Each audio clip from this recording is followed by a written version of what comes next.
You're just in time for your weekly most comprehensive look at the world of business and economics. Welcome to Business Redefined. Tonight we are focusing on the subject of the mortgage regulations of 2020, which, as you know, created a window for persons to use their accrued pension benefits to be able to access a mortgage for purchase of residential houses, which is expected to be a game changer in this market. And we are privileged to make sense of this with Angela Okinda, who is the head of Umbrella Funds and the director of Pensions in Africa at Zamara Group. Welcome on set. Thank you, Julian. Let's begin by taking a step back. And why I say that is because in 2009, we had the mortgage regulations, which sought to create a window for this through, I think, the collateralization of accrued benefits. The view is that it didn't work as well. Why was this the case? In my view, there are really two things that created a challenge with the take-up of the collateralized mortgage. One being, of course, that the banks, because that regulation provided for a financial institution to be the one that provides you with the mortgage, and the banks were not offering consumers or members of retirement funds concessionary rates, yet they are being provided with an additional collateral that has been assigned through the retirement scheme. So the money was not moving from the scheme to the financial institution, but it was being assigned through a legal document, an instrument called a deed of assignment. And so what was happening is that if you were to compare a member of a retirement scheme using the facility and somebody who's approaching a financial institution just straight from the street, there wasn't a benefit to a member putting additional collateral on the table. And therefore, it didn't make sense. If you were not going to get a lower interest rate, then what was the benefit? The second thing as well is that the world over, when you look at how these schemes have worked, there has been a relaxation on some of the rules to do with mortgage. A lot of people who've gone through a mortgage evaluation process, you know it is rigorous and the requirements are, quite stringent, of course, with good reason. But the question would be, if you have additional collateral that is guaranteed, it is cash ready, then shouldn't you be able to walk away from some of those stringent rules that you have in terms of assessment for qualification of mortgage? So those were really the two things that created a challenge with take-up.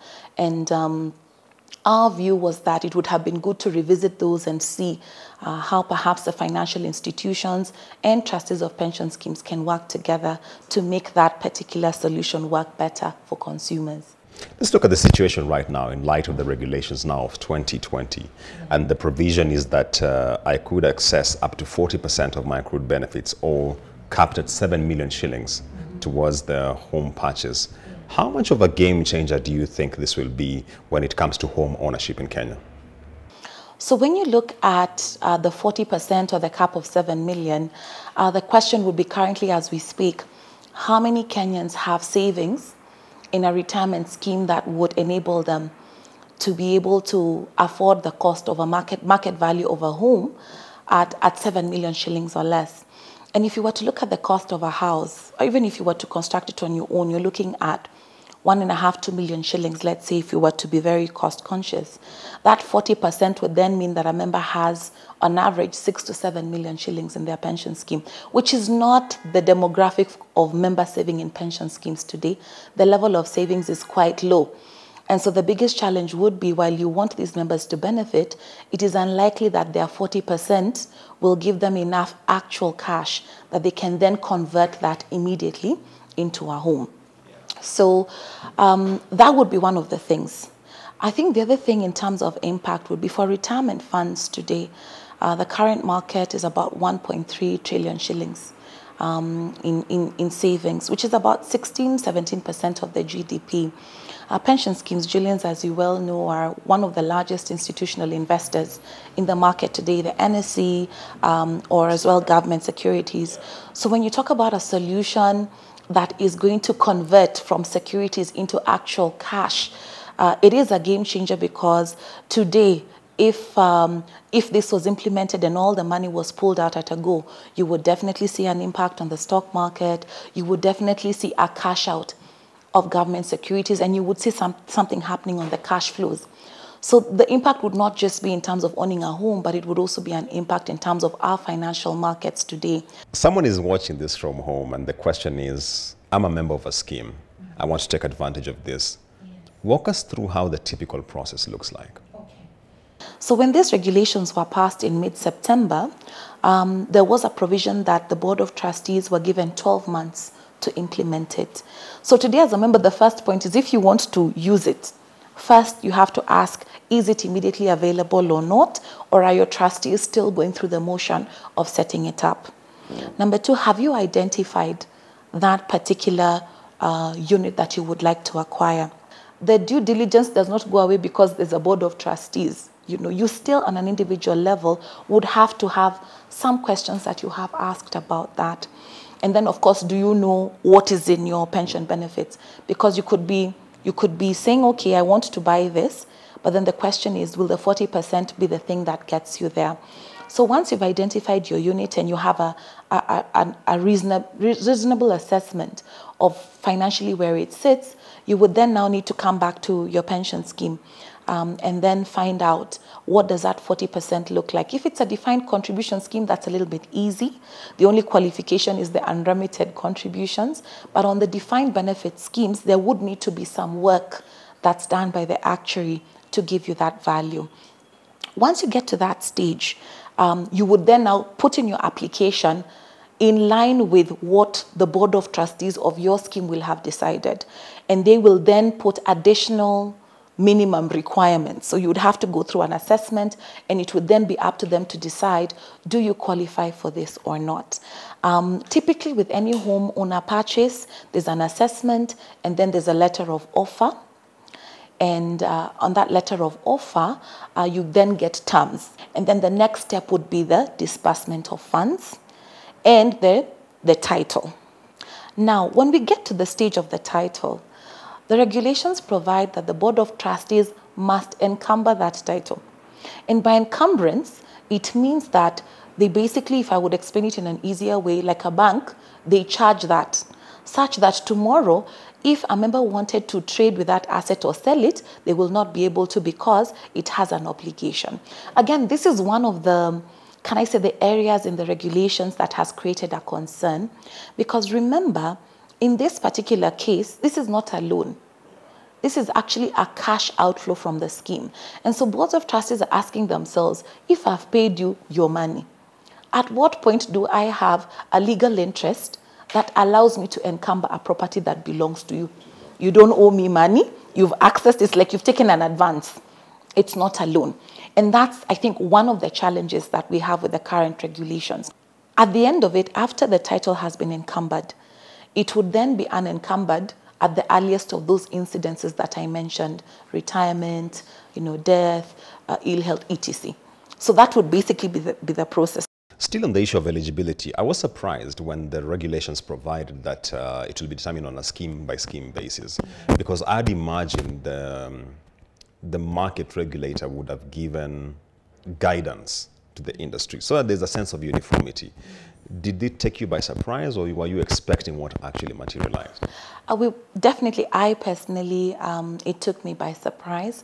And what had happened was that, like all legislation, we had gone through a segment of public participation, and the pension fund industry, through different platforms, the Association of Retirement Schemes, individual trustees, individuals, the Fund Managers Association, I think there was a lot of feedback and a lot of engagement, not only on how to structure, but, what, when, where, how, even in terms of eligibility. And I think it was a disappointment to us when the final regulations came out and there wasn't much that had been carried through from the engagement into the regulations. But, Julians, we are where we are. The regulations have been passed, and I think it is now our work as the industry, trustees, practitioners, even those in media, to then find a way to implement it in a way that does not harm the member scheme, and they get the maximum benefit that they can get out of it. I think I also must say that on an individual basis, I think that the mortgage regulations are fantastic because it's an opportunity to own a home. And as I said, Kenyans, home ownership, particularly made of stone, I think it does something for you, not only financially, but also psychologically. However, as someone working in the pension fund industry, when members access benefits from a pension scheme to buy a home, it does compromise their long-term savings goal. And not only do they lose the 40%, but they lose the interest, the accumulated interest that 40% could have earned. So the benefit is there. And trustees now have an opportunity then for their particular members to say, okay, what do I think will work for my scheme? We've had some trustees say, okay, we want to use the income replacement ratio as a metric and say, perhaps if you've achieved a certain level, you can go for it. If not, why not?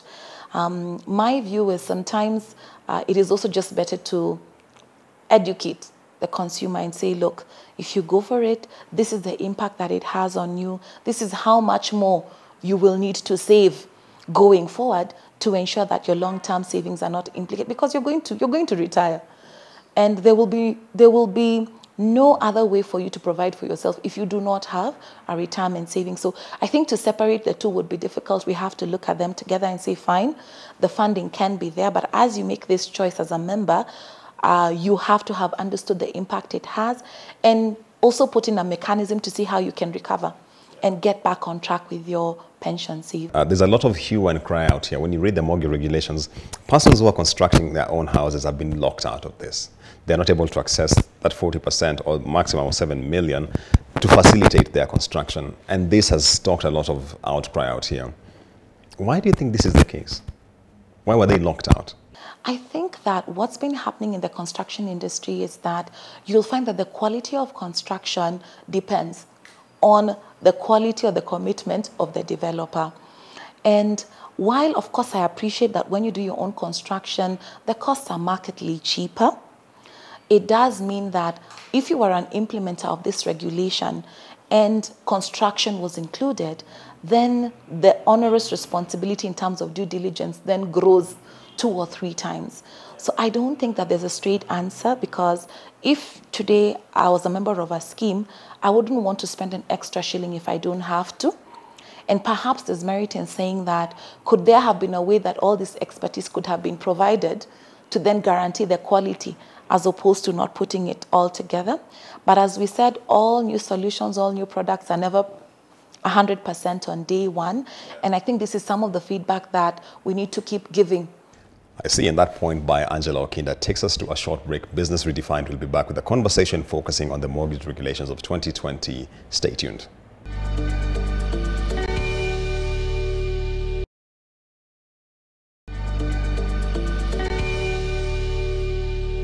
Welcome back to Business Redefined, your weekly, most comprehensive look at the world of business and economics. Tonight, we are focusing on the mortgage regulations of 2020, which, as we all appreciate, has created a window for persons to access accrued benefits in their pension scheme to be able to purchase a house. Of course, there are caps to this, and we are privileged to have Angela Okinda, the Director of Pensions for Africa, as well as the Head of Umbrella Funds at Zamara Group. Welcome back on set. Thank you. Key question here. There are those who are in defined benefit schemes. There are those who are in contributory schemes. How starkly different, if at all they're different, will they be handled when it comes to accessing that 40% or 7 million to be able to purchase a home? I think maybe I should start by defining the difference between the two, because sometimes members are like, okay, what's defined benefit, what's defined contribution? So a defined contribution scheme is one where the contribution is defined, and both the employer and the employee know at any one time what they're paying towards pension. So the contribution is defined, but the benefit is unknown, because investment income is always unknown in any market. However, on the defined benefit schemes, what usually happens is the benefit has already been defined. And what usually happens is the actuary will work backwards to determine how much should the employer contribute to meet the cost of the gap. So technically speaking, in a defined benefit scheme, you have a promised benefit. The question is, how should it be funded? But on a defined contribution scheme, the payout is defined, but you don't have any guarantee on what the benefit would be in retirement. But just to come back to your question, when you look at the mortgage regulations, the difference in defined benefit schemes and defined contribution schemes really comes in the ascertaining of what would be the benefit that the member can access. Now, if I start with the defined contribution scheme, with a defined contribution scheme, at any one point you hopefully get an annual benefit statement that shows you what is your due as a member. And actually, that's a right that every member has of a pension scheme.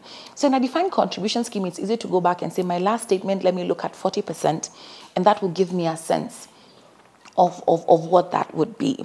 However, in the defined contribution side, the 40% will only include that which has been remitted to the retirement fund. And what that means, Julian, is if you're a member of a scheme where there has been some cash flow issues, that whatever you see on your statement might not actually be what you're holding. Or you might not actually have gotten a statement. You know, in your mind, you might say, okay, this might have been deducted, but if it was not remitted into the scheme, there might be a difference between what the member expects and what actually sits. And the regulations talk about what has actually been remitted to the scheme. I should say, however, and I think this is one of the question marks around the regulations, is when you look at the 40% across whether it's defined benefit or defined contribution, the question is that 40% is income tax payable when a member accesses it. And that's a big question, because, unless you have a mandate to defer that tax, it means that that 40% would be taxed today as you're accessing it, which would mean it's less than 40%, but it also takes you in a different direction from saving, because deferring tax is one of the ways of enhancing savings.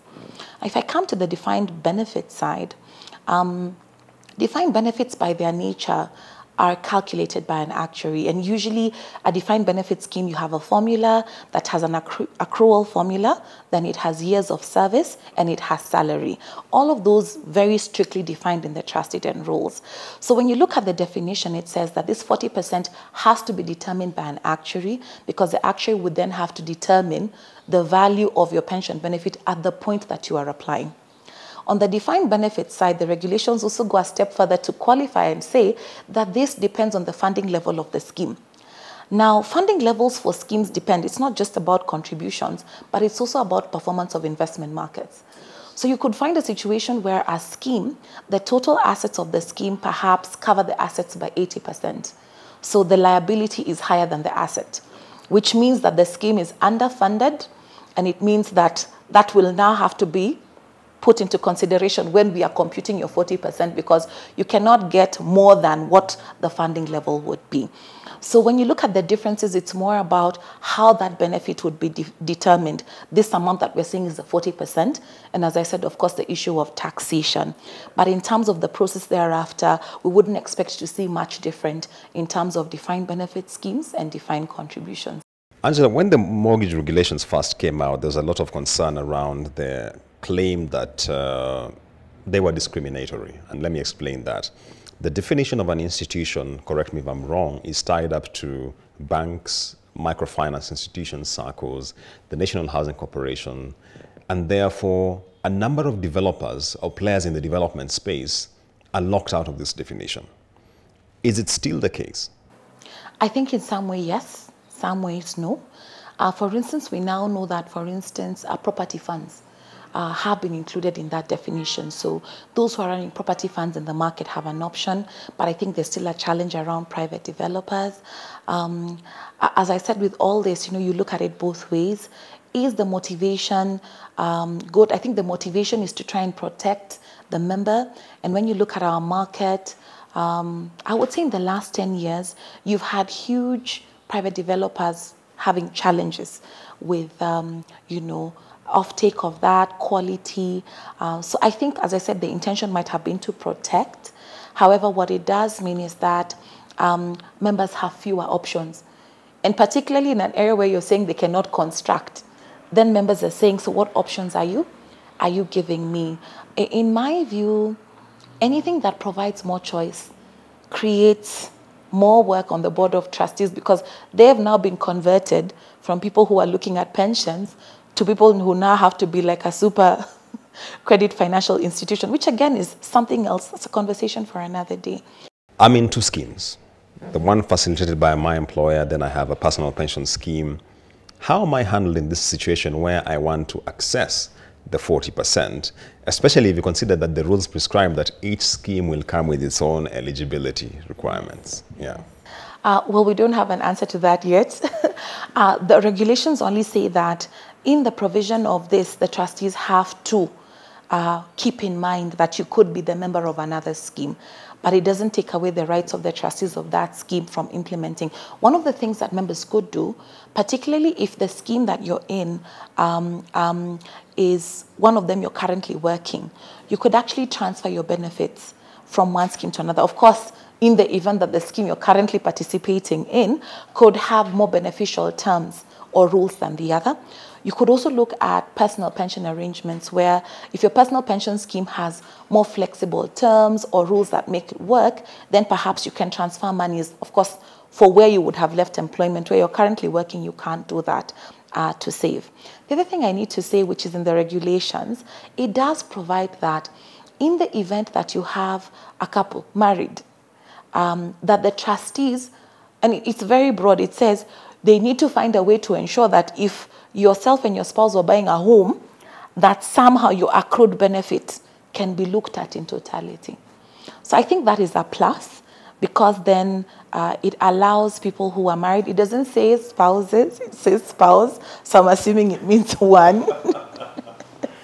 But it does allow those who are married, right, their family has, two, people and have savings and pension, to find a way to actually collaborate, put that pot together, because usually in home settings, the ownership is dual, So those are some of the things that are not quite visible. And as I said, it's still quite new. Trustees still have the leeway to do that and basically set up. My view, I would hope that the regulator, the Retirement Benefits Authority, could provide a practice note.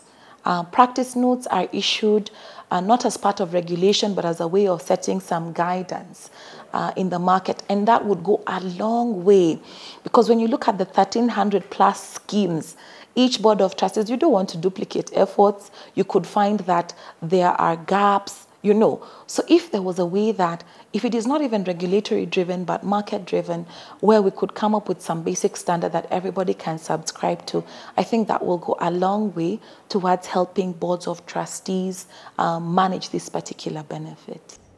Right, and that point by Angela Okinda takes us to the close of our conversation on Business Redefined, where we have been looking at the mortgage regulations of 2020, which have been instrumental in creating a window for persons to access their accrued benefits to be able to purchase a residential house. Up next is a Markets Report.